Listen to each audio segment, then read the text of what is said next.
In early of November of 2018, I sat down with other ministers and priests and rabbis who serve congregations near us, near here in First Unitarian Church in Center City.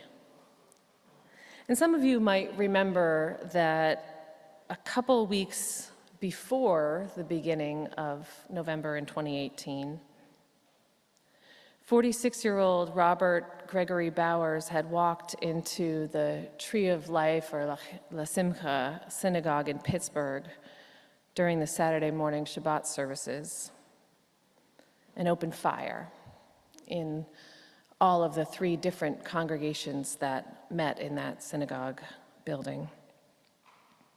He killed 11 people and wounded 6, including some who were survivors of the Holocaust, and is believed to be the deadliest recorded attack on a Jewish community in the United States. And so one of the rabbis among us that morning, this was November 8th, 2018, shared a comment that had struck him in his conversations with other rabbis across the country in the wake of this horrific tragedy.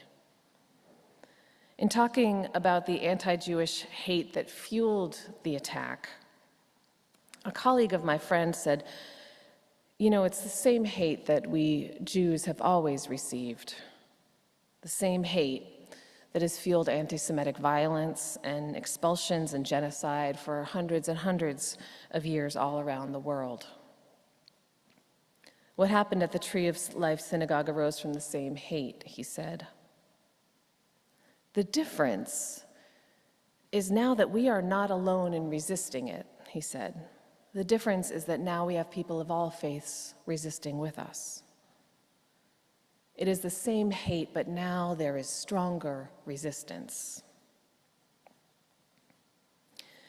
And my colleague's words awakened a powerful, bright spot of hope in me that I needed that day.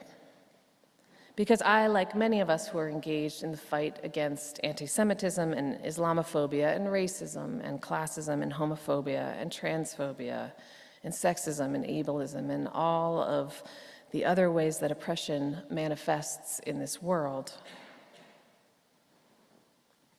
we had been grieving, not just the breathtakingly violent loss of life at the Tree of Life synagogue, but the very fact that Jewish religious communities were still experiencing this same hate,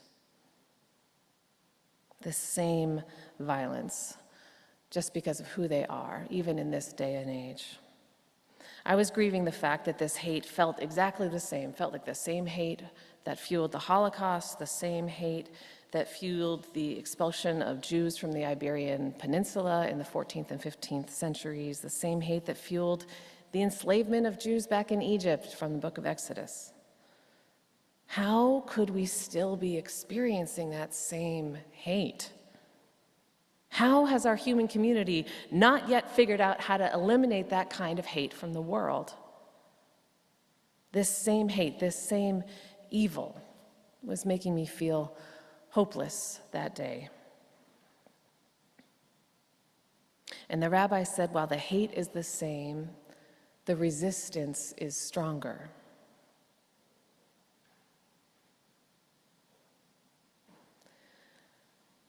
Like most of us who have been raised in Western culture, I've had the story of good triumphing over evil imprinted on me in millions of ways since my birth.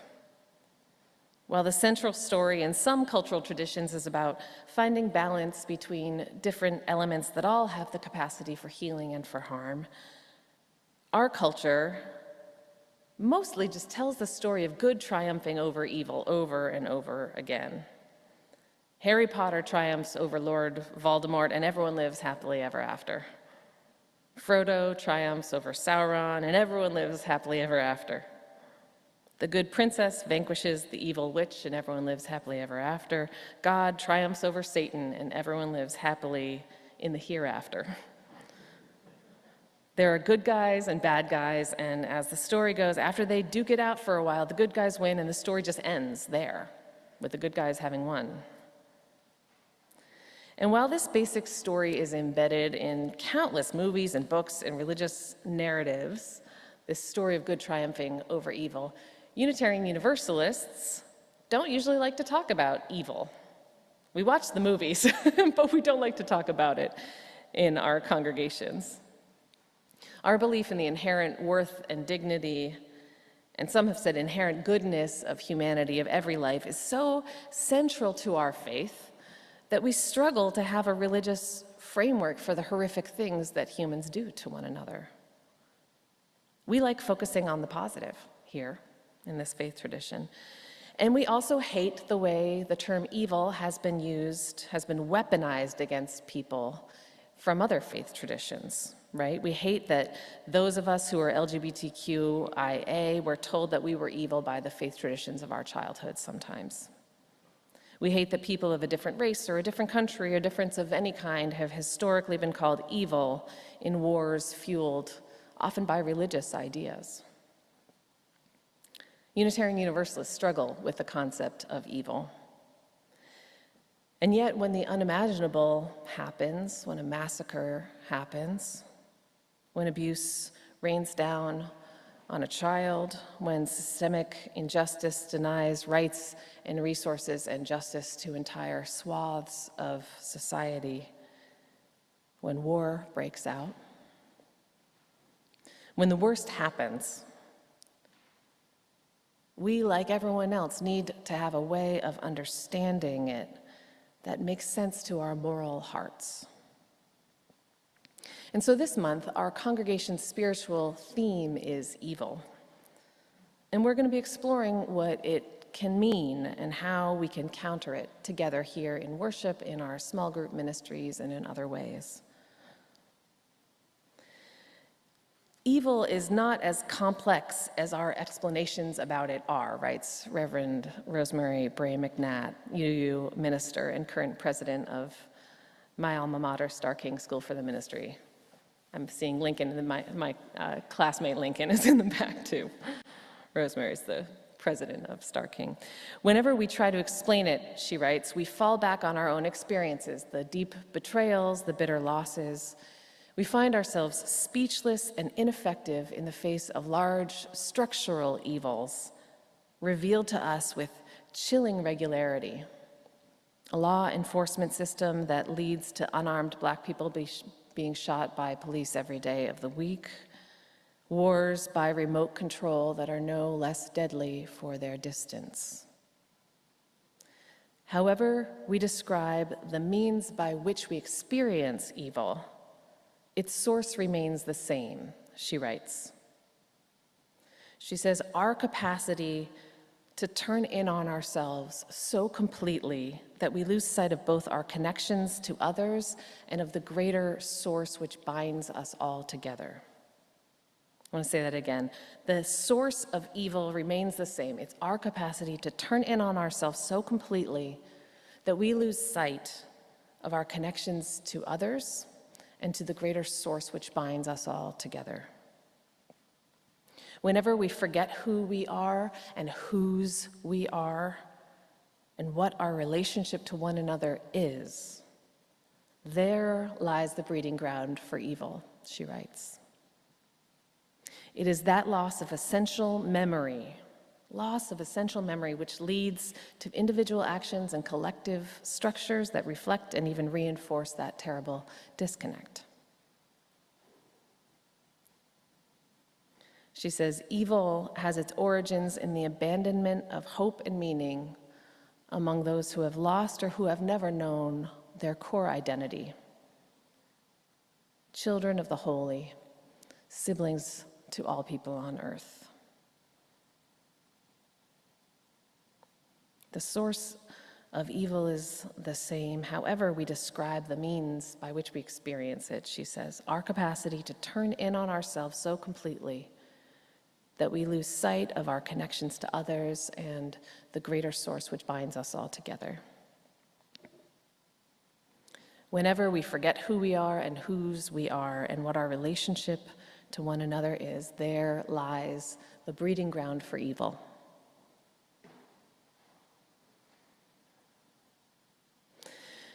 And so evil doesn't just come about in people who are not like us. We each have the capacity for creating or being complicit in evil. Each time we lose sight of that interdependent web of life of which we are all a part, each time we lose sight of the inherent worth and dignity of each and every person around us in our human community, each time we forget that we are holy, that everything is holy, we have the capacity for evil. And I don't know about you, my friends, but it is really hard for me to constantly tend to the inherent holiness of both every individual and of the interdependent web that binds us all together. Is anyone good at remembering our holiness all the time, every moment of every day, even when you get cut off by someone when you're driving, or when you stub your toe, you're really good at remembering everyone's holiness? We take part in evil all the time, and maybe they're smaller evils, not the Tree of Life shooting massacre kind of evil.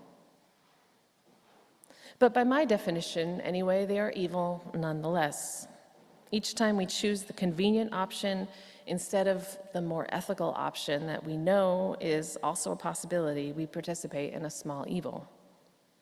Each time I choose a disposable diaper for my baby instead of a cloth one, each time I drive to church instead of taking public transit, each time I eat an animal product without checking if it was sustainably and ethically produced, I am participating in evil. So that's just 3 of the ways I have been evil this morning. It's really easy to participate in evil. And so, by my acknowledging my participation in these evils, in these small evils, it shouldn't take my focus from the importance of fighting the big evils too. For me, it simply helps me put evil in context to remember the small ways that I participate. It helps me remember why we deal with this same hate again and again and again, why we are still entrenched in so many different kinds of oppressions as a society, why war is breaking out yet again on the other side of the world and in dozens of other places that don't make it into our headlines. Because we humans are so often tempted to do the easy thing instead of the right thing. And because the drive to seek gain for ourselves, or the Russian government's drive to control the oil and gas resources of Ukraine, are at the expense of simply forgetting the inherent holiness of each other and our inextricable ties to each other. It's all too easy to follow that temptation. And so we experience the same hate again and again and again. We are trapped in the same evil again and again. And if you are disheartened by this, my friends, if you are feeling hopeless, as I often do, I want to offer you that same bright spot of hope that my rabbi colleague shared with me 3.5 years ago. Because we might be facing the same hate, the same violence, the same oppression, the same war, the same evil. But we also have the chance to take part in a stronger resistance. That's our choice. That's the opportunity for us. And not only do we have that chance, that is happening in many, many, many places, countless places around the world where that stronger resistance is already happening. It's already coming into being.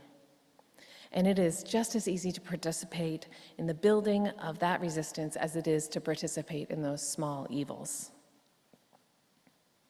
Protest that endures, writes Wendell Berry, poet, essayist, activist Wendell Berry. Protest that endures, he says, is moved by a hope far more modest than that of public success, namely the hope of preserving qualities in one's heart and spirit that would be destroyed by acquiescence. Protest that endures, building of stronger resistance, participating in resistance in small ways the way we participate in evil in small ways. is often simply about preserving the most beautiful human instincts in us.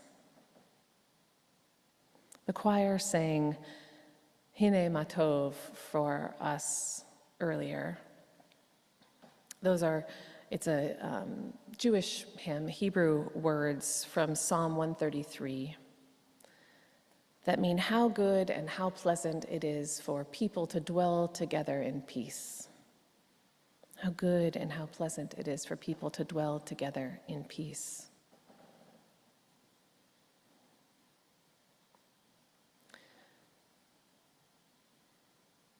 My friends, we have had some hard weeks. I know simply from knowing what's going on in some of your lives, the number of injuries and losses and scary diagnoses that have happened this week. Loved ones have been lost this week. Schools have been locked down from fear of active shooters. Queer and trans kids and their parents and guardians who love them, like many of us here, are being attacked across the country and the world. And there is a new war. We need bright spots of hope. And each one of us needs to take part in building this stronger resistance to this same hate, same evil.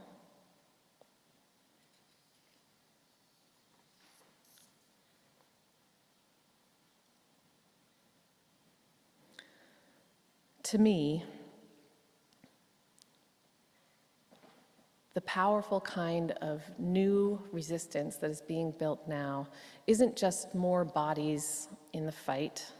It isn't just the fight against anti-Semitism being fought by more Jews. It's being fought by people of many faiths. It's the ways that we are crossing boundaries to fight together in resistance. It's border crossing resistance. And even though we talk all the time about crossing boundaries, crossing borders to fight hatred and evil together in this congregation, it is still unusual and rare across the world. But by doing this, we put more bodies into the work and we build a more resilient sense of resistance, because it's not just one perspective and many bodies, it's multiple perspectives, multiple different kinds of resources, multiple kinds of power united in our fight together. Being part of these kind of resistance changes those of us who cross those borders too. And every time one of us changes, we change the world around us. And so I want to ask you all now to share some of that hope with one another. So if you've been thinking about a way that there is stronger resistance in the world, or that in particular that you're participating in a stronger resistance, what's a kind of resistance that you are participating in your life? And I invite you to type it in the chat if you're here with us virtually, or call it out if you're here in person. What are some stronger resistances? Protest. What kind of protest, Lincoln? Tell me more. War, poverty, transphobia. Protesting war and poverty and transphobia, yes. What? Again? Voting. Voting. Being vegan. Normalizing the sharing of pronouns. Writing postcards and asking folks to vote. Working to stop judging others so quickly. Boycotts. The Black, Indigenous, and people of color group here. Raising money for Ukraine, speaking up in hostile groups for LGBTQIA advocacy, acknowledging people as you pass them with eye contact, participating in mutual aid, teaching college classes at the jail, creating alternative institutions like public banks, booking an Airbnb in Kyiv, making a choice of positivity, looking at and not away.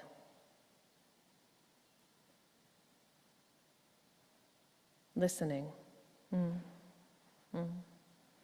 This congregation weekly participates in interfaith justice work where together as a community we fight with each other for what the world is calling for us to do.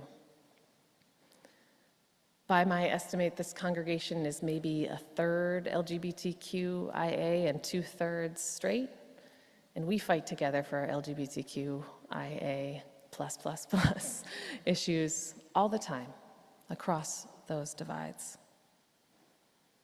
There are international coalitions supporting countries on attack. There are male feminists here in this congregation.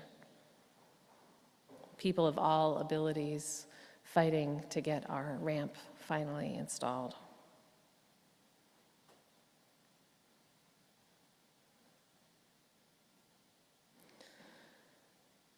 We might be stuck with the same hate that we have been experiencing for decades, for centuries, for millennia.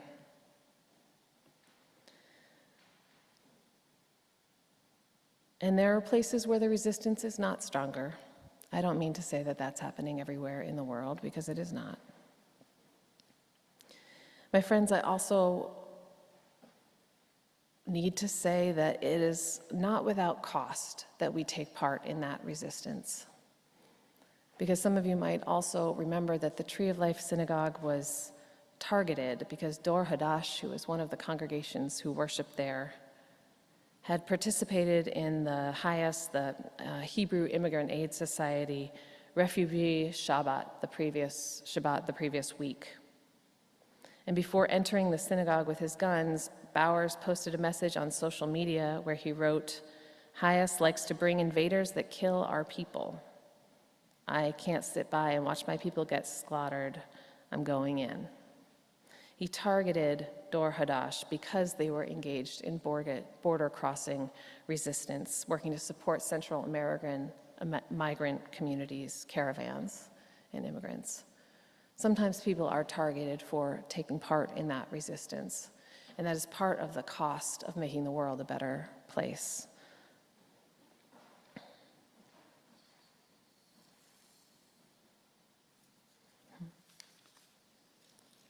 I am washing my face before bed while a country is on fire.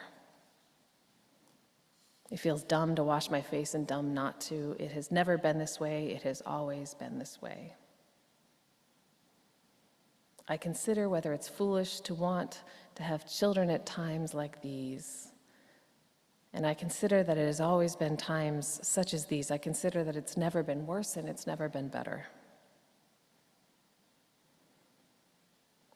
I choose to trust, first in goodness, then in people that I know, then in people that I never will meet, and always in myself.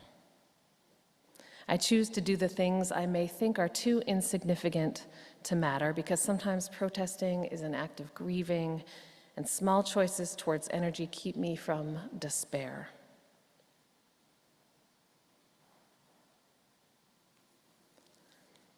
My friends, it is very easy to participate in small evils, and we do it all the time. I've done it countless times, even today. It is just as easy to participate in small acts of resistance. You all gave lots of examples how. If you're looking for one example today, join the rally for Ukraine this afternoon. If you are joining us not from anywhere near Philadelphia, there's rallies happening everywhere. We are also going to be sharing our offering today with the UU Service Committee's outreach for Ukraine. So if you are looking to participate in fundraising towards that effort, you can do so as part of our service today.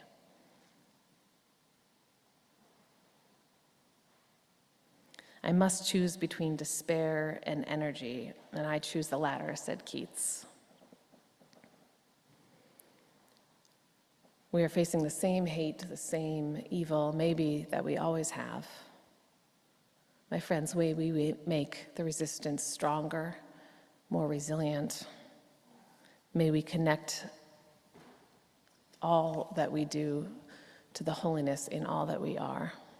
May we remember who we are and whose we are. May we remember that we are connected and that we owe each other everything.